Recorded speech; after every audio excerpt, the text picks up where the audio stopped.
One of the ways that we have spoken about human uniqueness is in our rational capacities, our intellectual capacities. So, what happens when the machine outsmarts us? Do we need to change then our ideas of what makes us unique? And I think probably yes. I'm not sure if it's such a good way to understand what it means to be human anyway through rationality. But this is some of the church fathers did, right? So Augustine, for example. The problem with that is that we all have different capacities in terms of our rationality.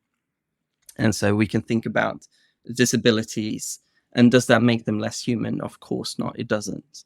Right. Mhm. But anyway, it challenges our notion of what it means to be human in such ways. Right. So we got to rethink what it means to be human. Welcome to the Lausanne Movement Podcast, where we have a passion to accelerate global mission together. If you like today's episode, won't you take a moment to rate and review our podcast and subscribe? That way you won't miss a thing. And now, for today's interview. Dr. Jonas Kullberg, welcome to the podcast. Thank you so much. Great to be here. We really appreciate you being on the podcast today to help us process the State of the Great Commission report's findings on how the shifts of technology are shaping our new digital lives. To start us off, could you introduce yourself by just sharing a little about your background for our listeners who may not know you, and what projects you're currently working on, where you find yourself in the world, and if there's anything you're doing that is filling your passion levels, why don't you share that with us as we kick off? I'm a Swede based in London.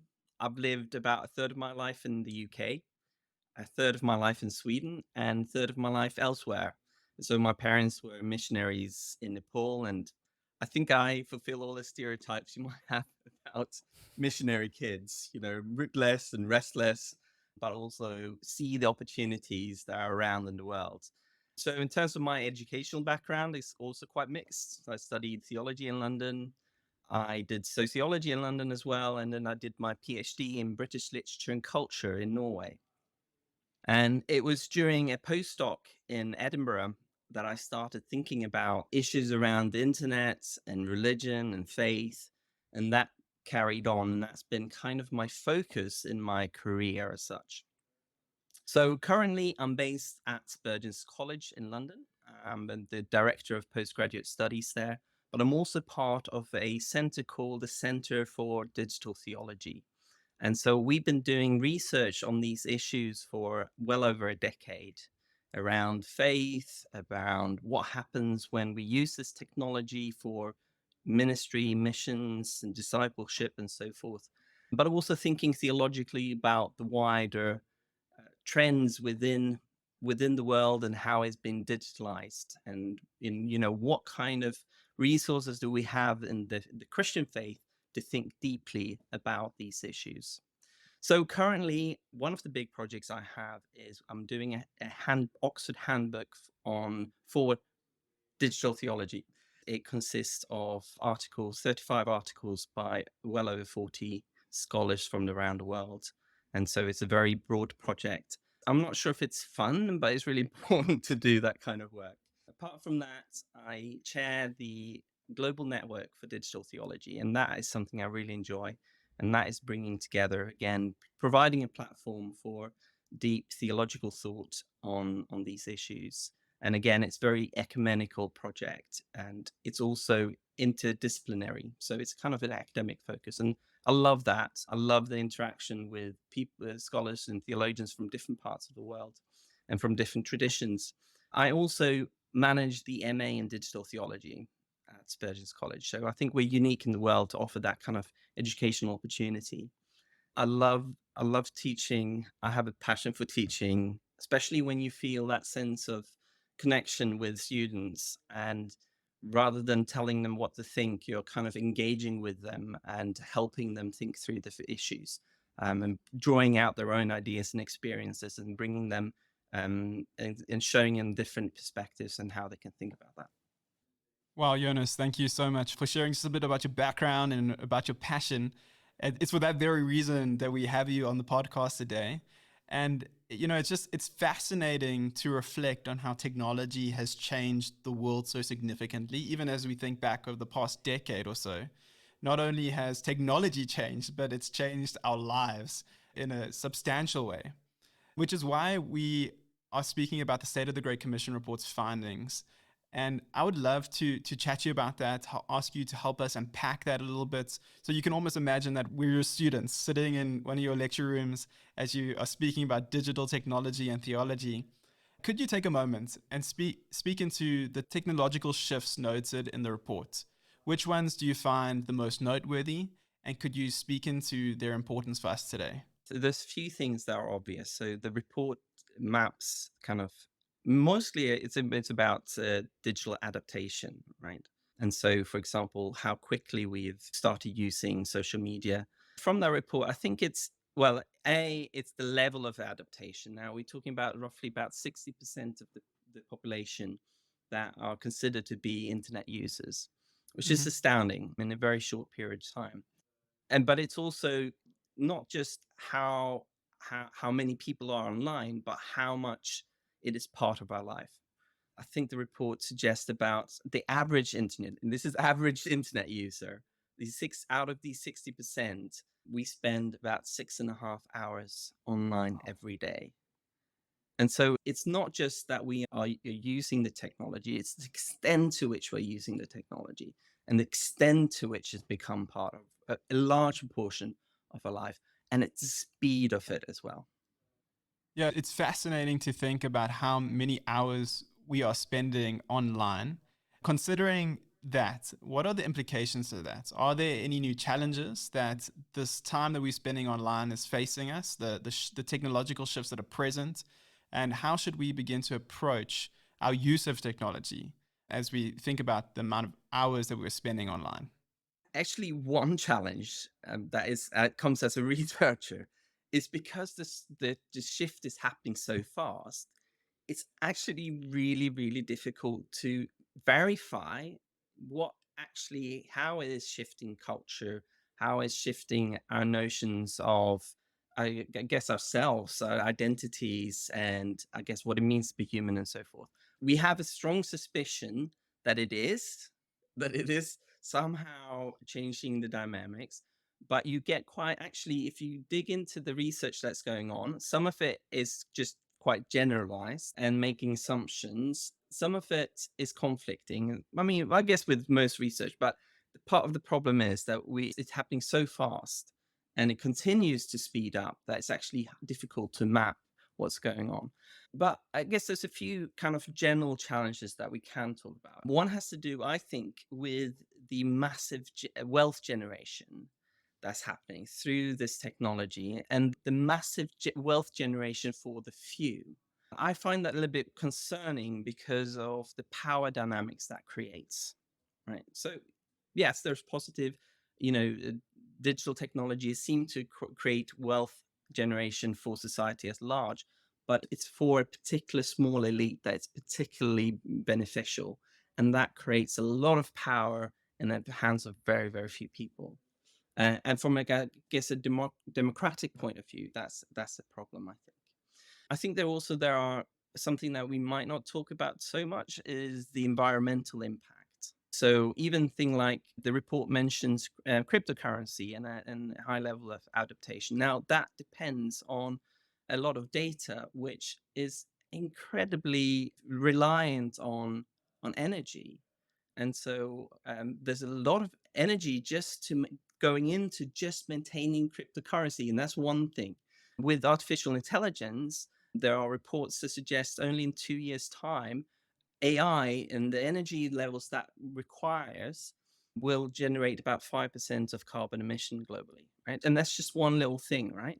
We then have all these gadgets that we use and disband quite quickly, right? So you have all of that as well. So that's another thing. And then obviously the most apparent one when it comes to social media will be issues around polarization, fake news, echo chambers, and all those things, they've existed in our culture before, so they're not new.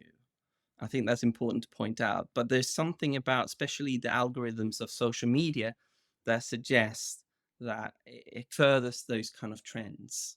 And for me, the problem with that is a problem of trust, and it erodes social trust between people, between institutions, and actually from a political, socio-political point of view, trust is essential for any such society to function.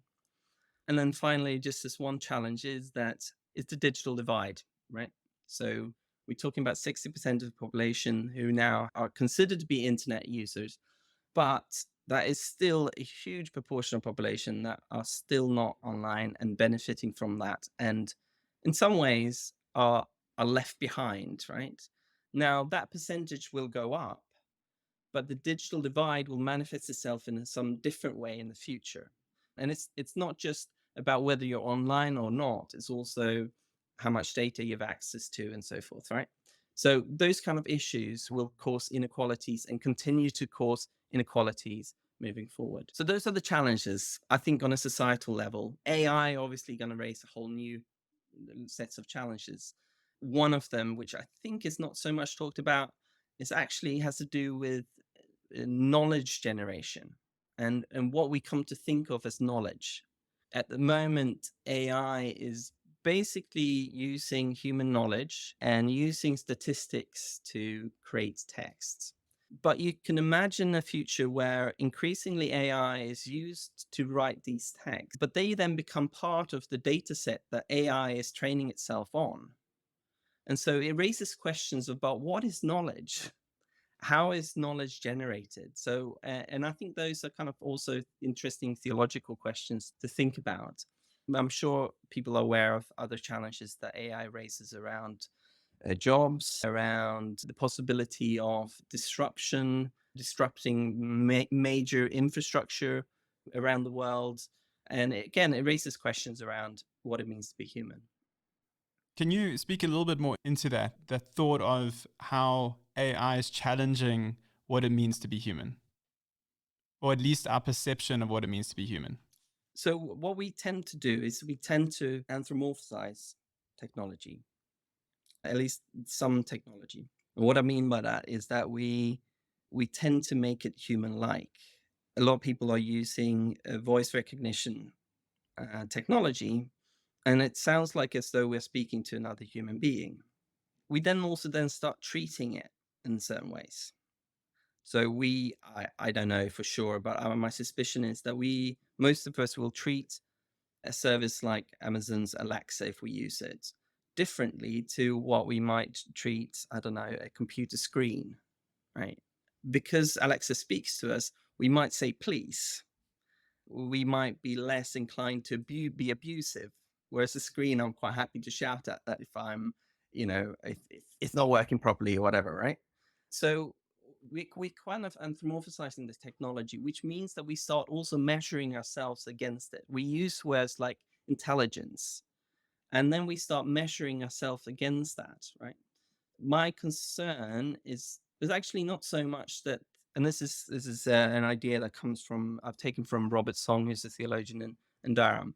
My concern is not so much that the robots are becoming like us, but that we become like the robots. So we start measuring our rational capacities against that of AI, for example. And then we start, and which is kind of based on this idea of like efficiency, productivity, and all these kind of things. And then we start seeing each other in light of that. We start comparing ourselves against that, against those benchmarks. It challenges our notion what it means to be human. And one concrete way is that in history, at least, one of the ways that we have spoken about human uniqueness is in our rational capacities, our intellectual capacities. So, what happens when the machine outsmarts us? Do we need to change then our ideas of what makes us unique? And I think probably yes. I'm not sure if it's such a good way to understand what it means to be human anyway through rationality. But this is some of the church fathers did, right? So Augustine, for example. The problem with that, we all have different capacities in terms of our rationality. And so we can think about disability, people with learning disabilities. And does that make them less human? Of course not. It doesn't. Right. So we got to rethink what it means to be human And maybe we need to even move away from notions of uniqueness, right? Which are really difficult to substantiate anyway.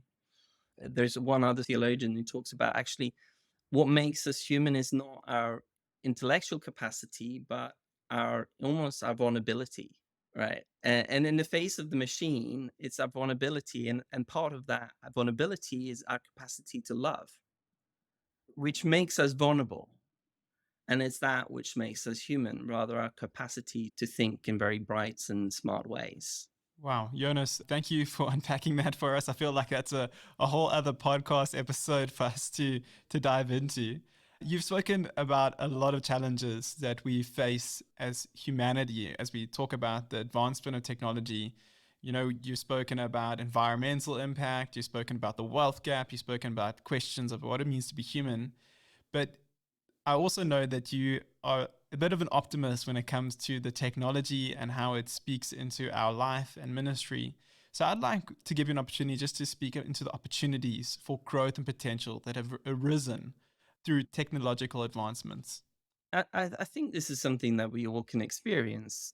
One of the amazing opportunities that there is just connect with people that we might not connect with otherwise and create unlikely friendships. And so there, there are people other parts of the world which I have, the only way I know them is through a digitally mediated interaction. Eventually, I might meet them at some conference or some other place, but I still feel like when I do, I feel like I know them.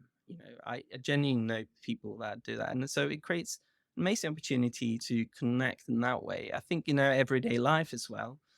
I love the fact that I can stay in touch with my wife through messaging app and just checking in and those kind of things. And I think that kind of creates a kind of that kind of ongoing conversations in our lives. And that will be the case also for us as believers, right? I'm sure we'll talk a bit more about specific church opportunities and ministry opportunities and discipleship later on. But it's the fact that we can stay in contact with maybe our prayer group or our group throughout the week in ways that we haven't before. So it's that kind of relational aspect that we need to celebrate and we need to, I guess, make the most of, to be crass. And even if we're going back to the report that we've been mentioning, if you look at, there's one particular question about, how do you use social media? And the vast majority will say is staying in touch with friends and family. And surely that's a positive thing. I think there are huge opportunities for learning, right? So suddenly we have all this wealth of knowledge available to us instantly. So we got kind of the micro learning aspects of it. The light bulb of my car had gone the other day. What do? Well, I go and I look at a little 2-minute video on YouTube to see whether I can do it myself, which obviously was quite easy to figure out.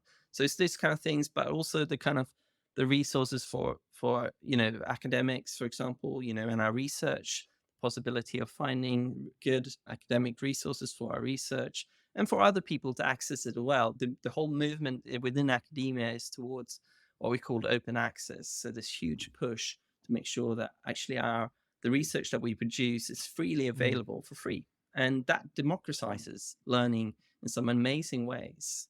It enables certain possibilities to move people out of poverty, and it releases funds to do other things that we think are important in life and so forth.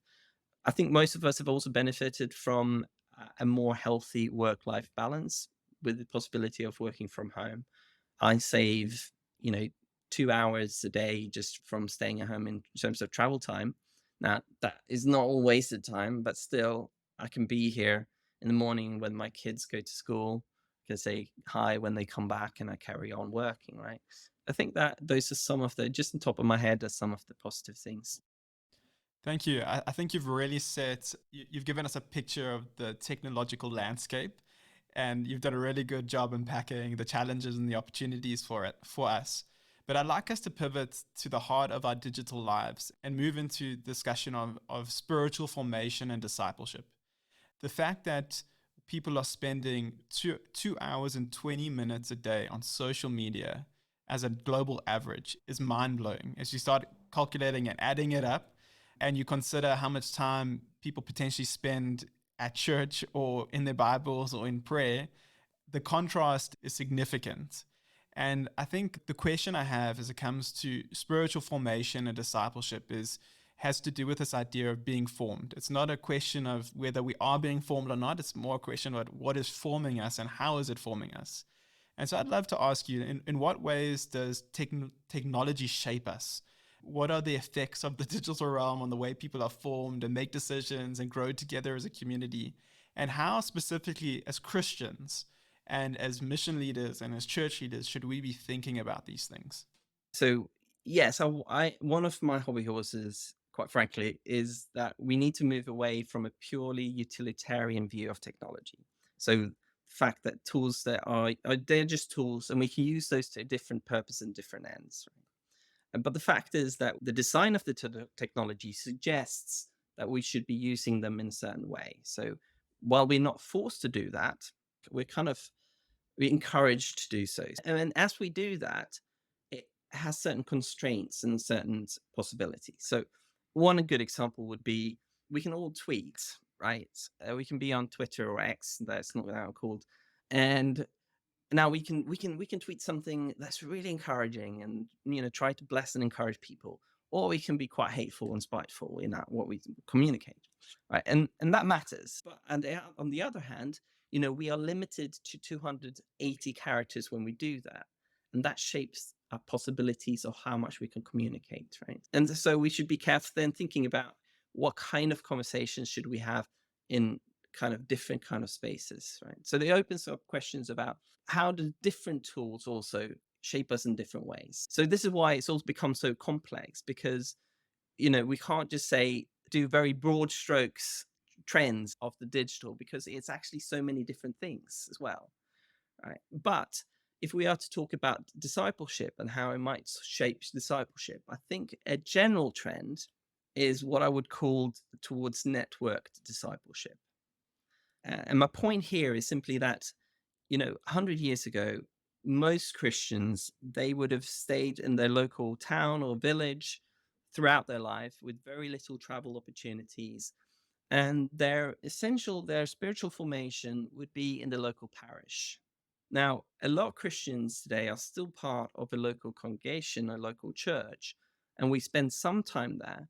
But actually, a lot of our spiritual nourishment, a lot of our spiritual engagement is elsewhere. And that's not just the digital. It can be things like we go to a conference in the summer, right? We move a lot. So we will have had different church communities that we've been to. We might be involved with parachurch organizations such as Lausanne, and we encounter and meet Christians there, and we form discipleship there.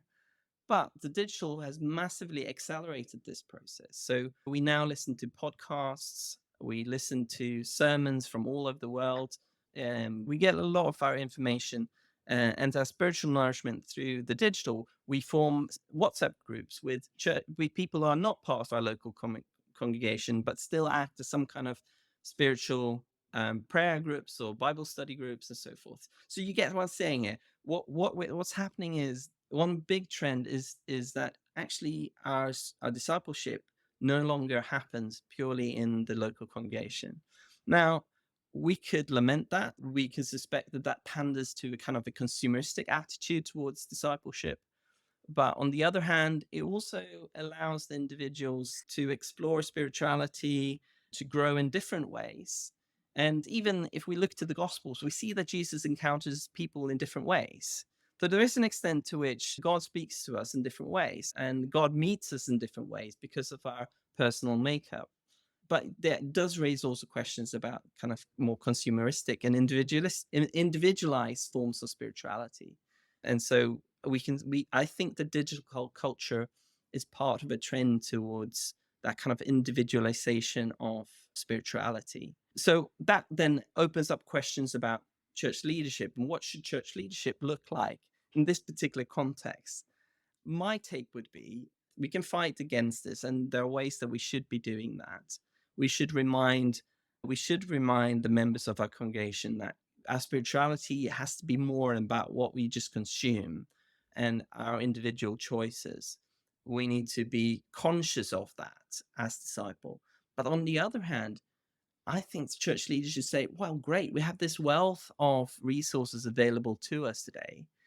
Let's help our members to use those well. So to flip it around and say, okay, let's see this as a resource rather than a threat, right? But then digital literacy becomes a really important part of discipleship in this kind of context to help our members, our brothers and sisters, to be wise about or discerning about what kind of resources they engage with. Wow, that was rich, Jonas. I really appreciate the insights you brought to that conversation. I would like us to shift a little bit and speak about how theology and technology and culture intersect. In a previous episode, I interviewed Dr. Pubalin, who mentioned that Christians tend to see, as you mentioned, technology as a tool, but we need to flesh out a theological framework for theology.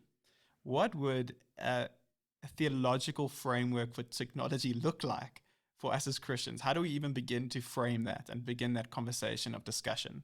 When I think of theology, I think of systematics and I think of putting God in a box and unpacking the scriptures.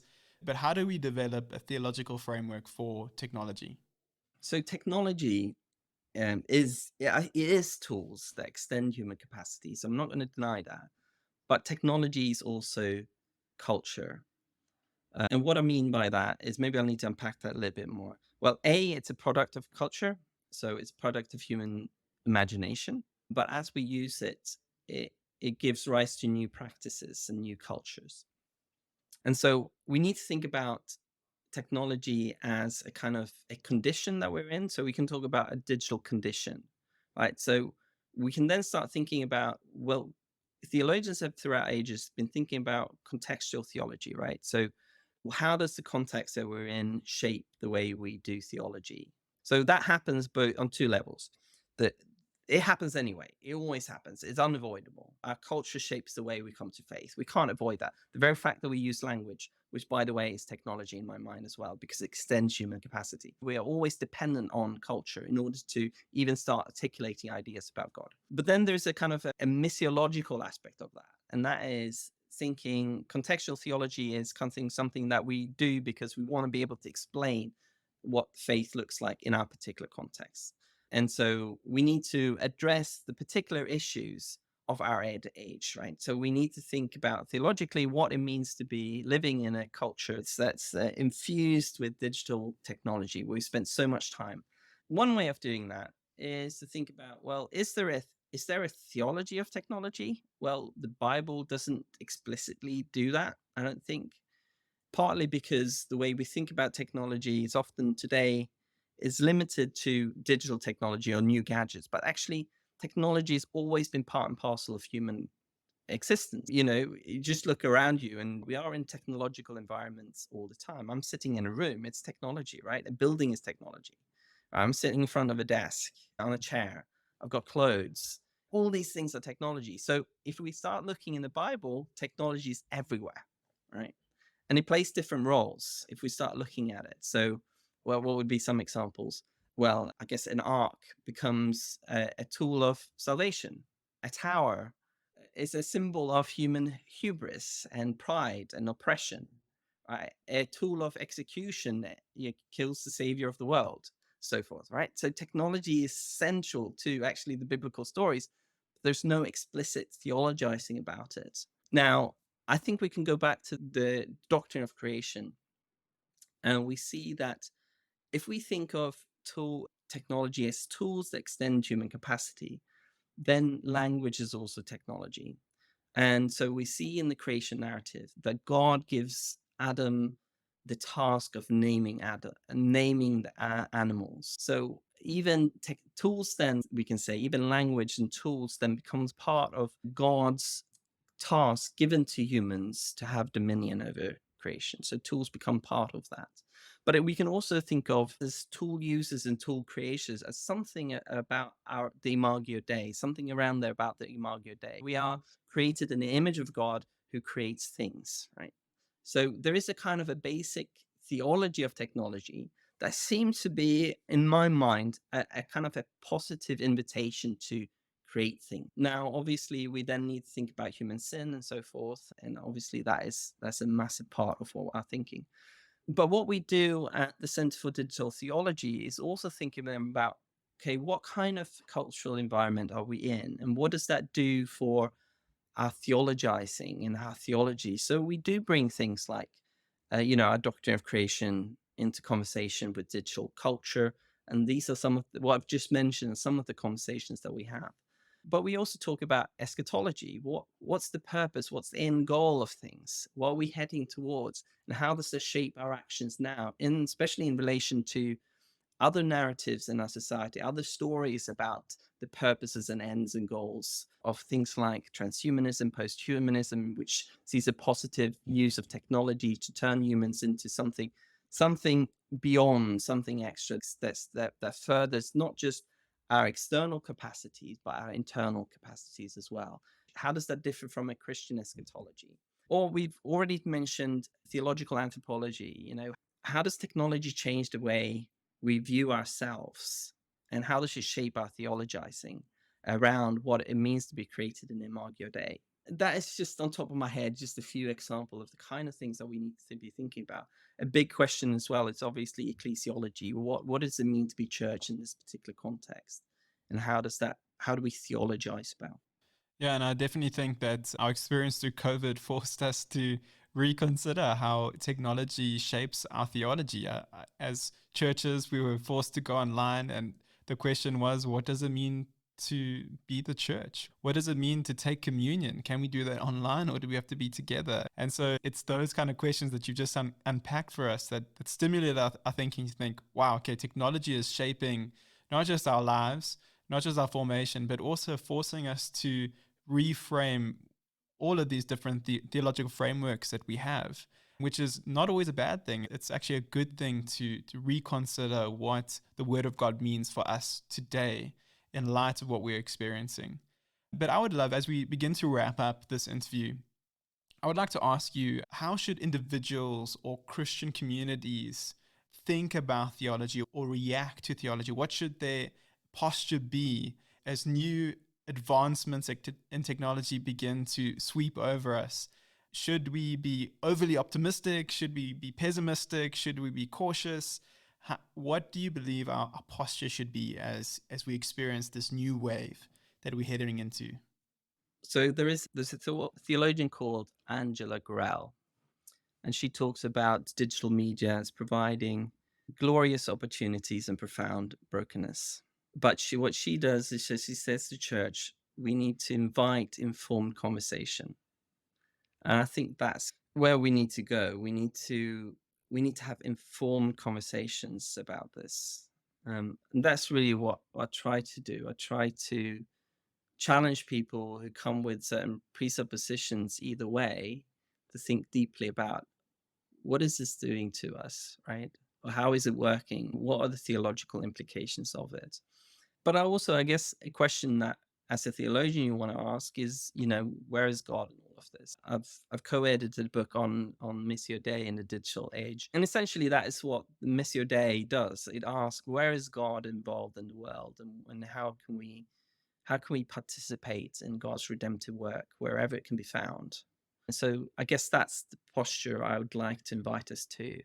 And I think also we need to move away from a kind of either or model, right? If digital is also culture, then we have to accept the fact that this is where we're at, right? God has placed us in this particular time and moment. And so how do we live well within this particular context, rather than thinking just about simplistic opportunities and pitfalls? It's how do we embody Christ in the here and now? And that's a kind of a process of negotiation. And to some extent, we'll probably answer those kind of questions slightly differently. Jonas, thank you so much for your time. Our time together has been so rich in new ways to think about technology and how it intersects with culture and theology and our lives. I'm sure that there are going to be people who are listening to this or watching this asking the question, where can they find you? Where can they find out more about the work that you're doing? How can they get involved? If they resonate with the topics, what next steps could you give them? Where can our audience follow your work and where could they potentially get in touch with you? So I must confess, I haven't got a massive social media presence. I'm actually not that interested in that. But you can see what the research that I put out on ResearchGate. So if you just Google my name, you'll find some stuff out there that I've done. There's a few articles I've done for Lausanne as well.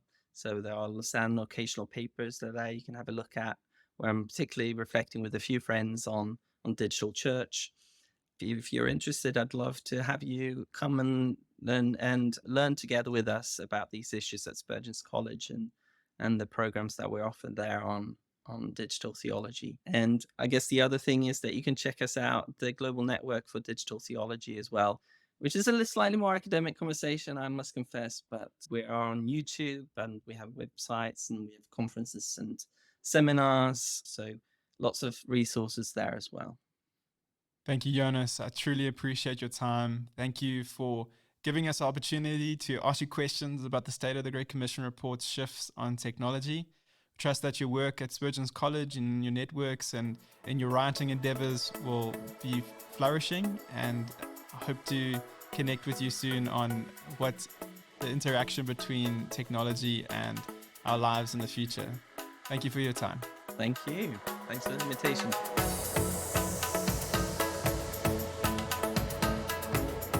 Dr. Matthew Neiman, welcome back to the podcast. Thank you, Jason. Love being here with you. So today we are exploring the shifts in technology and asking the question, what is digital life? And so to kick us off, I would like to ask you a question about your own engagement with technology. In your view, what has been the most pivotal technological innovation in the past decade, and how has it impacted your life and your work? There are really a lot of innovations that one could consider pivotal. However, I believe that probably the most impactful innovation has actually been the application of a very ancient idea or ancient innovation, the algorithm. But we know that algorithm as a concept has been around for thousands and thousands of years. However, the last decade, we've seen a new application of this old concept in the form of recommendation algorithms. So really from the shows we watch to the products we buy to the things we see and read, these recommendation algorithms have quietly, but yet very dramatically shaped our lives in the digital world. So in some ways, now we actually lack real choice and live in this generated recommendation chamber that really is shaping our thoughts, opinions, actions, and preferences. So this has really certainly been helpful, which was helpful a lot, actually. Even so my computer, my phone now really know me more and know me well, almost better than even my assistant. It can recommend things to me even before my brain gets to it. I appreciate that. But I'm also very conscious of the downsides of these recommendation algorithms. So I think this has probably been the most pivotal thing that has shaped my life and others' lives around me. Well, Dr. Neiman, I was not expecting algorithms to be your answer. I thought you were going to say iPhone or ChatGTP or something. So thank you for that. So we're looking at the shifts in technology. Could you unpack for us just the major themes and topics that you explored as you researched shifts in technology? Yeah, a digital life is so wide and vast. As we talked to, so we could just have podcast after podcast sessions on this. But in the report, we covered some of the major topics, such as digital communities, how the digital world has shaped and formed and remade communities. We've looked at the effect of virtual work and how that's affected how we engage with each other, how the Great Commission has engaged in its own work. And then the future of decentralization and Web3 has been a topic for us in the report. It's actually mind-blowing to think about how much technology has changed and how much our own lives has changed as we interacted with technology. I would like for you just to kick us off by speaking into digital connectivity. There's been a lot of changes over the last couple of years. Could you share with our listeners what the global landscape of digital connectivity looks like today? So the world has really seen this dramatic change since about 1990. In 1990, there was a negligible percentage of the world that was connected with the internet, believe it or not. But you fast forward to today, and now approximately 60% of the globe is connected to the internet. Few short decades there to see this happen. From the start, North America really led in the percentage of its population online, and now has approximately 90% of its population regularly engaging with the internet. South Asia, Sub-Saharan Africa have been slightly slower, if we speak globally, integrated with the internet. It's only about 30% of Sub-Saharan Africa regularly engaging in it. However, when you consider the actual number of people using the internet, there's been a meteoric rise, actually since 2000 in Asia. So with now approximately 2.5 billion people on the internet live in Asia, and it vastly outnumbers even the second region of Europe that only has zero point 0.6 billion people on. But really, just about any way you look at it, the rise of the digital world has been exponential. Yeah, so, for example, in 2010, there was only a 1 zettabyte of worldwide data. Fast forward 13 years, only 13 years, you see this exponential curve. And now there's really approximately 150 zettabytes. It's just every way you look at it has been an exponential rise. So, there's been some of these regional disparities, few I pointed out, but the majority of the globe now lives in a digital world for sure. And with this new connection into this digital world, our lives have changed. Part of your data was exploring how many hours people spend online. And could you just tell our audience how many hours people spend online on average? So, really, anyone living in this digital world can really get a sense of this just in their own experience. The phone has now become an extension of ourselves and it's readily at hand, right? These working patterns have changed. Communities are now different. Communication styles are new and ever changing. And that means because it's affecting so much of our life, we're spending so much more time on it in our lives. So, one way we can track this difference in our world is the amount of time a person spends looking at the internet in some way. So currently, the worldwide average is 6 hours and 37 minutes of a day is spent on. Wow. Now, this ranges with a high end of 9 hours and 38 minutes in South Africa. Yeah, you guys are in South Africa, the most highest users. So this rise of internet, we simply now really spend a lot of time looking at screens, most of our time engaging with this digital world. And how would you contrast life before this widespread adoption of the internet with the digitally immersed lifestyle many are experiencing today? Yeah, I think we can maybe look to a picture that a lot of us have experienced. And maybe for some of us, millennials or Gen Zers, like we've only ever experienced this, but I'm sure many of us have been on or waiting for public transportation. And at that point, we simply pull out our phones and we simply look at the phone. Everybody around us is looking at the phones. There's very little eye contact or communication in that sense. We're actively communicating, just not with the people around us. So there's many ways that the adoption of the internet has changed our world. But that's just maybe one small picture that we've all experienced. It's just vastly different. We're communicating with people around the globe while sitting and waiting for a bus locally and ignoring the person. So the internet, or the web, as we call it here, really has evolved through a couple different phases. Web 1, as it's known, was a read-only version where individuals consumed information from web pages. And then as the internet evolved to what we call Web 2, people were allowed to not only consume, but create their own content and share it. So the web became a place not only to consume, but also to create. And it's in the current stage we're in. All creation is done. However, we have to recognize that this creation is done within spaces that are already designed and owned by tech companies. And those tech companies own the data and they own the content and they can get advertising monies for this. But really, at its highest level, Web 2 is a centralized model that's really centralized on particular tech companies and the spaces they give us to consume and create, but it's all owned through the centralized models. Now, Web 3 dramatically shifts that. Web 3 moves from a centralized model to a decentralized model. So in Web 3, users can consume and create like they did in Web 2, but they can also own and influence networks utilizing their own data. But this shifts ownership and power from centralized companies to the decentralized individual. Right? Now, the infrastructure is still being built on this, but it's coming very quickly. It will dramatically shift even how we understand and operate online. Could you give us an example of what a Web3 interaction might look like? And maybe I'll point to a few examples that many people are familiar with. Just the notion of blockchain or Bitcoin. This is not necessarily owned by a centralized bank or run by a central bank. I actually own the particular currency and it's got data tags. And when I transfer that to somebody else, the data tag transfers the ownership to the other person.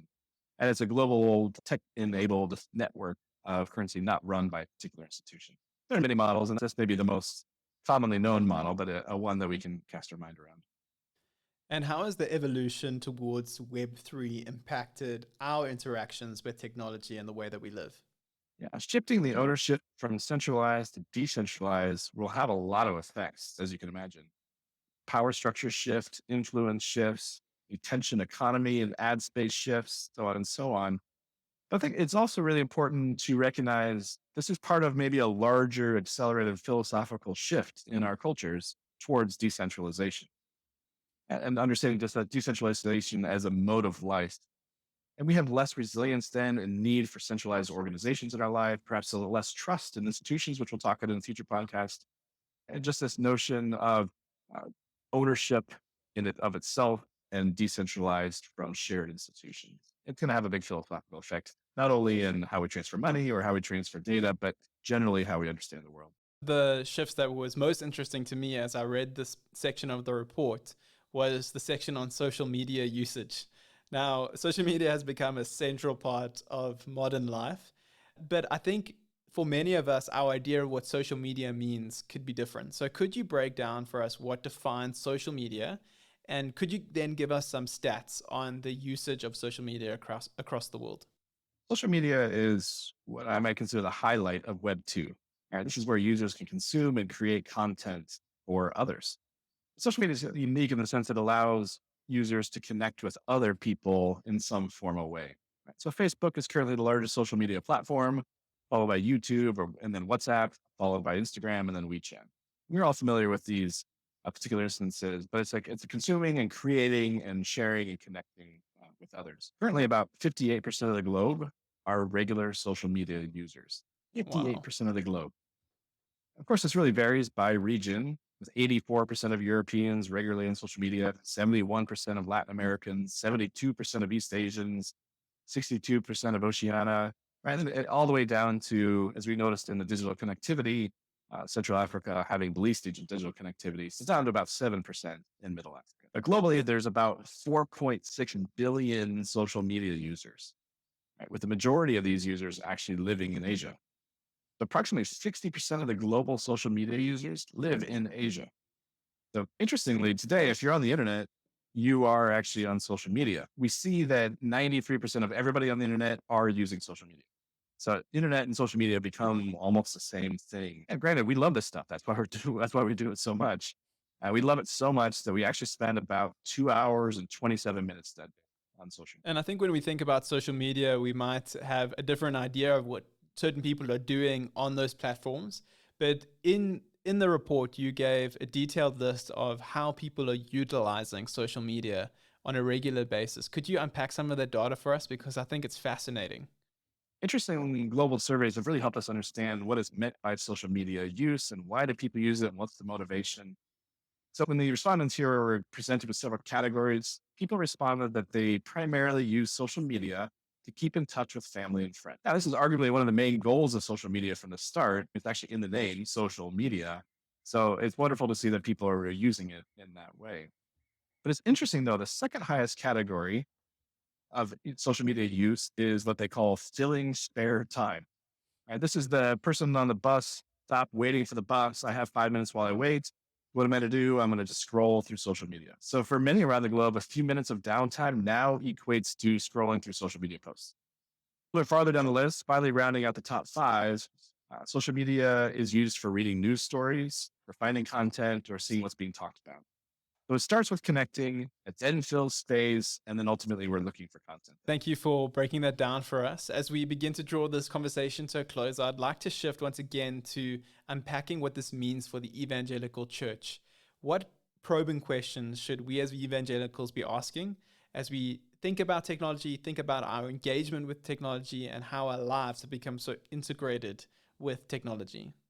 I think it's important to start here by recognizing that the term technology is derived from the root techne or tool. I think that helps us understand this a bit because tools can be used for good or ill. I could take a hammer and I could build an amazing house with it, or I could take a hammer and I could destroy something, completely smash it. The same kind of goes with technology. So at its core, Christians must continually evaluate and question whether this tool is being utilized for good or ill in their life, good or ill in their church, good or ill in their walk with the Lord. Does asking questions like, does scrolling through social media 2 hours a day enliven their faith, build the community, allow them to witness effectively? and really begin to ask what are the broader effects of technology and social media on our work, community, and communication. Although it seems that technology has been around for a while, in the grand scope of history and innovation, if you zoom out, we're just at the start of this huge innovation. We have to keep asking these questions. Could you discuss specific challenges and opportunities that technology trends present us, particularly as we consider as faith-based believers? So I maybe return to the idea that I started with about recommendation algorithms. Digitally derived recommendations are shaping what we see, think, and communicate on a regular basis. So this is incredibly powerful. But as evangelicals who are dedicating to making disciples of Christ, we must recognize that recommendation algorithms are a major shaping force, even in our own faith. The leaders of churches have to honestly ask whether discipleship programs or is it social media recommendations that are actually shaping their congregation's faith. The ministry in a digital age takes an intentional and careful attention to do it well. And there's a lot of great opportunities and challenges here. And further, as we seek to make Christ's name known, we have to really ask whether we're aware of our digital identities and the digital borders that exist. And all too often, our evangelical digital efforts, due to these recommendation algorithms, are only being seen by proverbial church choir. Just ask how we could contextualize the gospel is a key question. And we do this when we go to different locations. We ask, how can we contextualize the gospel at a different location with words and culture and approach in order that it can be seen by that geographic location? Well, we have to begin to do that in the digital sphere as well. We have to ask, how can we contextualize the gospel so it's seen by different people of different digital cultures that are perhaps in a different recommendation tunnel? Complex things, things we need to deal with in a very serious way. Thanks for sharing that, Dr. Nierman. As we wrap up, do you have any final thoughts or reflections that you'd like to share with us on the subject of technology and how it integrates with our digital lives? I would leave by encouraging the church and everybody involved in the Great Commission effort to give great attention to our digital age. Right? How we interact with the digital world and witness to people in a digital age is really the defining act of our times. So we need to proceed with care, but we also have to proceed with great vigor. Dr. Nierman, truly appreciate your time. Thank you for the efforts that you put together to put this report together.